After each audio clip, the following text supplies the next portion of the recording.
Hello everyone, आज मैं आप लोगों के साथ शेयर करने वाला हूँ मेरा पर्सनल एक्सपीरियंस थाईलैंड ट्रिप का, जो कि टोटल 4 दिन की ट्रिप थी। 2 दिन आपका फुकेट में और 2 दिन क्रैबी में। हम लोगों ने बैंकॉक और पटाया कवर नहीं किया था, लेकिन हमने फुकेट और क्रैबी की थी। तो आइए बात करते हैं पूरे एक्सपीरियंस की। सबसे पहले तो फ़्लाइट की बात करते हैं। मेरी फ़्लाइट थी चेन्नई टू फुकेट की।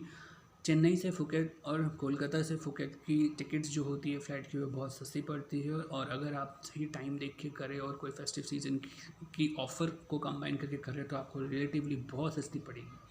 लेकिन अगर आप मुंबई और बैंगलोर से अगर आप करते हैं तो शायद आपके फेयर में कुछ हज़ार या 1500 रुपये के डिफरेंस आपको आ सकते हैं। तो चलिए, जैसे कि मैं कह रहा था कि हमारी ट्रिप जो हमने की थी वो चेन्नई से की थी। तो चेन्नई से फुकेट की हमारी डायरेक्ट फ़्लाइट थी। एक बार फुकेट में पहुँचे तो फिर हमें सबसे पहले इमिग्रेशन के लिए जाना था। तो जिस टाइम पे हमने ट्रैवल किया था, ये कुछ 2018 की बात है, लॉकडाउन के पहले की बात है। जब हमने उस टाइम पे ट्रैवल किया था तो वीज़ा ऑन अराइवल थी। तो अगर आप अभी ट्रैवल करने वाले हैं या फिर आप लॉकडाउन के बाद ट्रैवल करने वाले हैं, तो आप लोगों से रिक्वेस्ट है, प्लीज़ आप थाईलैंड की वेबसाइट पे जाएँ या कोई भी ट्रैवल डेस्क की वेबसाइट पे जाएँ और वहाँ से आप वीज़ा के पूरे प्रोसेस को आप अच्छे से पढ़ें, समझें और उस हिसाब से आप अपना प्लान करें। इमिग्रेशन प्रोसेस में अगर आपको वहाँ पे देखें तो वहाँ पे जो वीज़ा ऑन अराइवल्स अगर आपको मिलती है तो ये बहुत ही सिंपल प्रोसेस है। एक फॉर्म फिलअप करना पड़ता है जो 5 to 10 मिनट्स हार्डली लगते हैं। वो फॉर्म फिलअप करके आपको कुछ दो पासपोर्ट साइज़ फ़ोटोग्राफ्स सबमिट करने पड़ते हैं उस फॉर्म के साथ। और उसके बाद वो वीज़ा आपको इमिग्रेशन काउंटर पर स्टैंपिंग ई वीज़ा देते हैं वो आपको। तो वो स्टैंपिंग करके आपको कंट्री में एंटर करने के लिए वो अलाउ कर देते हैं। एक बार आप जब इमिग्रेशन क्लियर करके आगे जाते हैं, अपना लगेज ले लेते हैं, तो सबसे पहले आप जैसे ही एग्ज़िट की तरफ बढ़ेंगे तो आपको एयरपोर्ट टर्मिनल के अंदर ही बहुत सारे ट्रैवल डेस्क मिलेंगे। वहाँ ट्रैवल डेस्क में जाके आप अपने होटल का जो भी आपका है फुकेट में, जिस भी होटल में आप रहने वाले हैं, वो जाके आप उनको बोलिए कि मुझे इस जगह पे जाना है। वो आपको बहुत सारे ऑप्शंस देंगे। आपके पास ऑप्शन है शेयरिंग कैब्स के, आपके पास ऑप्शन है प्राइवेट कार्स के। तो आपको अपने बजट के हिसाब से जो भी आपको ठीक लगे आप उसका ऑप्शन ले सकते हैं। वहाँ पे शेयरिंग कैब्स मैंने जो पर्सनली फ़ील की थी, शेयरिंग कैब्स के ऑप्शंस बहुत अच्छे हैं। आपको कुछ 10 to 12 पीपल एक कैब में, एक वैन जैसा होता है, उसमें आपको लेके जाएंगे। मैंने जब ट्रैवल की थी तो ऑलमोस्ट लाइक नाइट का 11 o'clock के आसपास हो रहा होगा, 11 PM 11:30 PM कुछ हो रहा होगा। और उस टाइम पे टोटल डिस्टेंस जो मुझे कवर करना था वो बहुत लंबी थी। सो I was in a doubt कि पता नहीं ये सेफ़ है शेयरिंग या नहीं है। बट ठीक है, बहुत लोग थे तो हम लोगों ने सोचा कि ये रिस्क लेते हैं, तो हमने शेयरिंग कैब की। कोई प्रॉब्लम नहीं हुआ, बहुत आसान से एयरपोर्ट के टर्मिनल से पिक करके सीधा आपके होटल के गेट तक वो ड्रॉप किया। कोई इशू नहीं, कोई प्रॉब्लम नहीं, ना कोई कोई कोई तरह का कोई दिक्कत नहीं हुआ। तो आप आराम से शेयरिंग कैब ले सकते हैं। आई गेस जहाँ तक मुझे याद है कुछ 750 थाई बात के अराउंड शायद से कॉस्ट पड़ा था, या शायद 750 INR पड़ा था, मुझे ठीक ठीक याद नहीं है, बट कुछ रफली ऐसे ही रहता है। तो आप आराम से शेयरिंग ले सकते हैं। जहाँ पे प्राइवेट अगर आप लेने जाएंगे तो शायद बहुत महंगा पड़ेगा, स्पेशली नाइट टाइम से, तो शायद वो मोनोपोली की तरफ भी आपको बहुत ज़्यादा प्राइस बोल सकते हैं। तो better go for a sharing cab. आप अपना होटल पहुंच जाएं, चेक इन कर लें, फ्रेशन अप हो जाएं, रात को आप अच्छी नींद लें, या फिर दिन में अगर आप पहुंचे हैं तो आप थोड़ा रेस्ट लेकर शाम को आप आसपास के लोकल मार्केट्स जो लगते हैं वहाँ पे आप ट्रैवल कर सकते हैं। जहाँ पे आपको खाने पीने, अगर आप नॉन वेजिटेरियन हैं तो आपके लिए जन्नत ही है वहाँ पे, जैसे कि आपको बहुत ऑप्शंस मिलेंगे वहाँ पे खाने के लिए, तो आप वो सब ट्राई कर सकते हैं। अगले दिन सुबह से आप वापस आसपास के जो बीचेज़ हैं आप वो वहाँ पे घूमने का प्लान कर सकते हैं।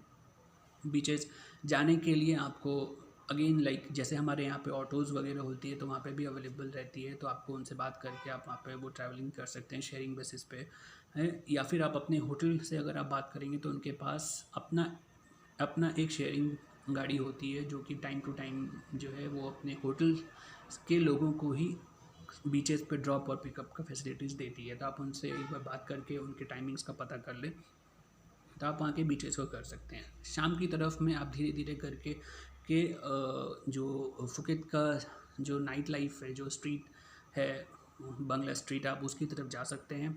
वहाँ पे अगर आपको पब्स वगैरह बहुत पसंद है तो आप वो एंजॉय कर सकते हैं। बाहर से है ये सब आप एंजॉय कर सकते हैं। अभी बात करते हैं क्रैबी की। अभी क्रैबी और फुकेत में बहुत ज़्यादा डिफरेंस है। अगर आपको सिटी लाइफ पसंद है, लाइक नॉइज़, बहुत ज़्यादा डांस, पार्टी, बूज़, तो आप फुकेट में एंजॉय कर सकते हैं। लेकिन अगर आपको शांत, सीनिक ब्यूटी, नेचर बहुत पसंद है तो आप क्रैबी में बहुत ज़्यादा एंजॉय कर सकते हैं। तो 2 दिन लगभग फुकेत में रहने से आई थिंक हमारा जो पर्सनल एक्सपीरियंस था वो बहुत ही ज़्यादा ये अच्छा था कि 2 दिन में लगभग आप फुकेत पूरा कवर कर सकते हैं। क्रैबी जाने के लिए अभी आपको वापस एक व्हीकल की ज़रूरत पड़ेगी, तो आपके होटल के ही आसपास कहीं ना कहीं टूर्स एंड ट्रैवल्स के जो शॉप्स होंगे या डेस्क होंगे वो आपको मिल जाएंगे। तो आप उनसे पता कर सकते हैं कि क्रैबी जाने का क्या क्या चार्जेस हैं। अगेन उनके पास 2 ऑप्शंस रहते हैं, या तो आप शेयरिंग पे जाएं या तो आप अपना प्राइवेट कैब बुक कर सकें। अगेन क्रैबी जाने वाले बहुत लोग होते हैं, तो आपको कोई चिंता करने की ज़रूरत नहीं है। 5 to 6 आवर्स की जर्नी होती है, तो आप आराम से अपना पर्सनल कैब ना करके आप शेयरिंग में आराम से जा सकते हैं। उनका शेयरिंग का जो फैसिलिटीज़ रहता है वो आपके होटल के गेट से आपको पिकअप करेंगे। अगेन आपको क्रैबी में होटल के गेट पे आपको छोड़ देंगे। तो कोई तरह का हरासमेंट, कोई तरह का दिक्कत, कोई तरह की परेशानी नहीं होती है। तो आप आराम से शेयरिंग का ऑप्शन ले सकते हैं, ये आपके बजट को भी परफेक्टली सूट करेगा। क्रैबी जाने के बाद आप चेक इन कीजिए, आराम से आप अपना एक दिन होटल में रहिए, आराम करिए। अगले दिन से आप वहाँ पे बाहर निकलते ही क्रैबी में एज सच आप स्ट्रीट पे घूमने का इतना कुछ है नहीं। मेनली वहाँ पे आइलैंड्स हैं जहाँ बीचेस हैं, वो आपको बोट से कवर करनी पड़ती है। तो बोट से जाने के लिए आपके पास 2 रास्ते हैं, एक प्राइवेट टूर्स एंड ट्रैवल्स हैं और दूसरा एक गवर्नमेंट एजेंसी से। अगर आप बात करें प्राइवेट टूर्स एंड ट्रैवल्स की, तो अगेन आपको जाके उनसे बात करना पड़ेगा। आपको उनका पैकेज चेक करना पड़ेगा कि आप कौन कौन से आइलैंड कवर करना चाहते हैं, जैसे माया बे हो गया या फिर और भी कोई आइलैंड जो आप कवर करना चाहते हो। तो उनके पैकेज में वो सब कुछ लिखा रहेगा। एक बात बहुत ध्यान से कि वहाँ पे वो लोग जो प्राइस कोट करते हैं वो ऑलवेज़ नेगोशिएबल रहता है, तो आप अपना बार्गेन स्किल्स आप वहाँ पे दिखा सकते हैं। दूसरा, अगर आप गवर्नमेंट वाला ऑप्ट करते हैं तो उनका जो टाइमिंग्स होता है वो बहुत सर्टेन होता है। उनके पास बहुत लिमिटेड नंबर ऑफ बोट्स होती हैं। जो जो बोट सुबह जाती हैं, हो सकता है कि वो दोपहर या शाम को आती हों, तो आपको परफेक्ट टाइमिंग का मैच आपको रखना पड़ेगा। आपके पास वो लोग शायद से कुछ बोट के नंबर्स देते हैं आपको कि आप बोट नंबर 5 में जा सकते हैं, 6 में जा सकते हैं। तो आपको अपने बोर्ड के नंबर्स को बहुत ध्यान में रखना पड़ता है, और जो टिकट वो देते हैं वो आपको बहुत संभाल के रखनी पड़ती है, क्योंकि रिटर्निंग के टाइम पे वही टिकट आपको काम देती है कि आप वापस उसी बोर्ड से आप वापस उस जगह पे आ सकते हैं। तो ध्यान रहे कि वो टिकट आपसे गुम ना हो, और इन केस अगर ऐसा है तो हमेशा एक छोटा बैग में भी एक प्लास्टिक में डाल के आप हमेशा कैरी करें।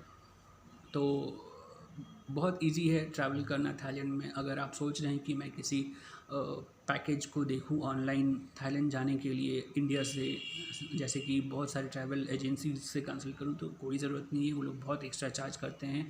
सबसे बेस्ट है आप सेल्फ ट्रैवल करें, वहाँ पे सब कुछ अपने आप इनलाइन होता जाएगा। आपको कुछ अलग से मेहनत करने की ज़रूरत नहीं है। आप जैसे एयरपोर्ट पे उतरेंगे, वहाँ से लेके आपको इमिग्रेशन, वहाँ से इमिग्रेशन से लेके आपको इमिग्रेशन से लेके आपको शेयरिंग कैब से लेके होटल तक सब आपको एक एक करके पता चलता जाएगा।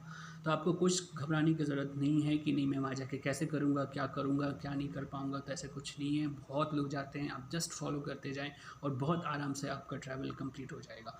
इसीलिए अगर आप सोलो ट्रैवल कर रहे हैं तो फिर आप शायद से प्रेफर करेंगे कि आप फुकेट में ज़्यादा टाइम स्पेंड करेंगे। बट अगर आप एज अ कपल जा रहे हैं या फिर आप एज अ फैमिली जा रहे हैं, तो मेरा पर्सनल एक्सपीरियंस कहता है कि शायद आप क्रैबी ज़्यादा प्रेफर करेंगे।